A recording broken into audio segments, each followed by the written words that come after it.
And hello everyone, this will be the first of a series of short videos introducing basic Xiangqi tactics which are very commonly used and seen by the pro players. Now this is based on a free ebook that can be found on the World Xiangqi Federation website.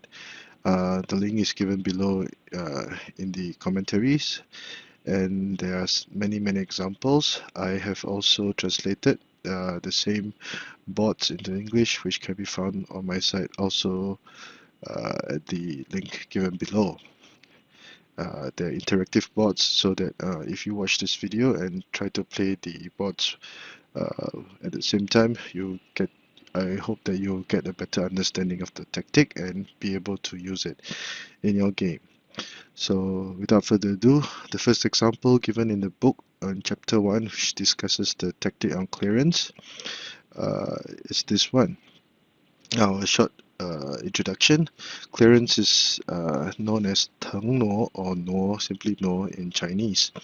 It is a tactic that is used when one of your pieces gets in the way of another friendly piece. So by some maneuvering and the application of double threats, the piece that is blocking the other piece is used in a very efficient manner, whereby gains in material, position, or even initiative can be met.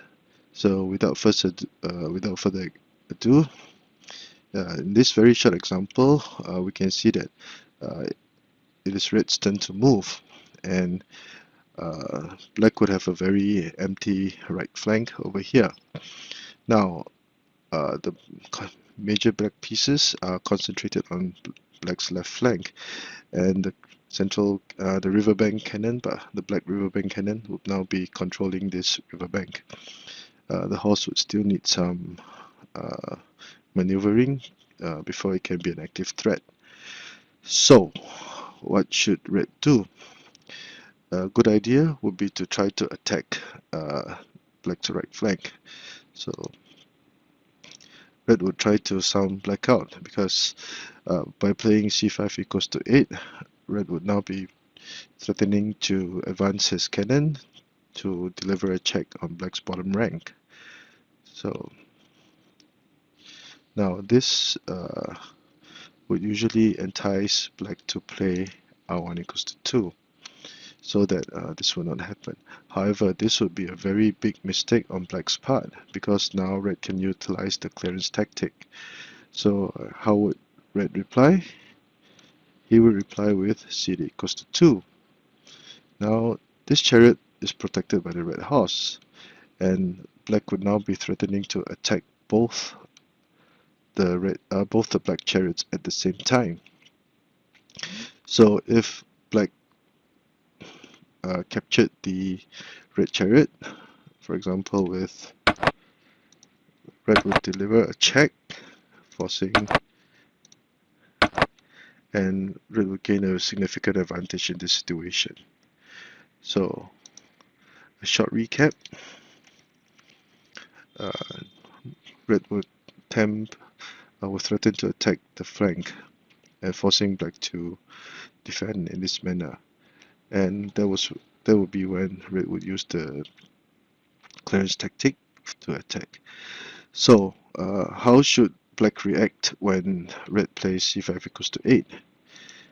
We can see that r1 equals to 2 was not feasible, but would a5 minus 4, or retreating the advisor, so that black the red cannon would not be an immediate threat at the moment, and black would be able to adjust his defensive formation.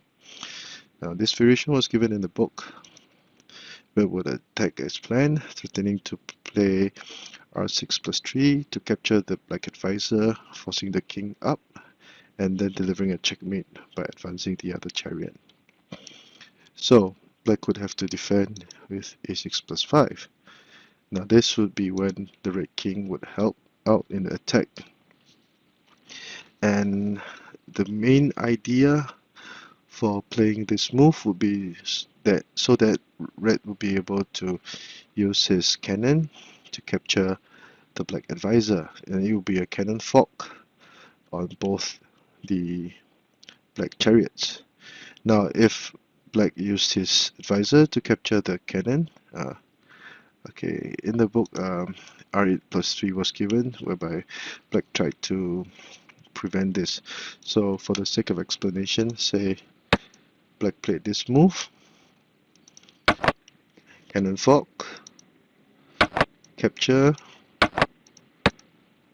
checkmate. So the main idea of the king assisting in the kill would be to allow for black to make this move to deliver a check.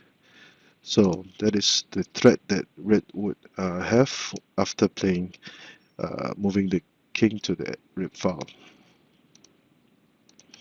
So what would happen if black tried to prevent the cannon fork? R8 plus 3, and this would be when red would continue to play R8 plus 8, whereby this would also be a threat to checkmate. Red cannot play c8 equals to 6 now, because if he did, black would simply not bother to capture the advisor and play r1 equals to 2, whereby black would be prepared to play r1 equals to 4 to force a trade of the chariots. And once black were able to trade away the material, red's attack will be halted greatly, and it will still be some time before the outcome of the match can be determined. So that is why red cannot jump the gun with c8 equals to 6. Instead, he must advance his chariot to the enemy third rank, so that a kill would be possible. So how will a kill be possible? Okay, so for discussion's sake, let's say for example, black attacked again, it will deliver a check.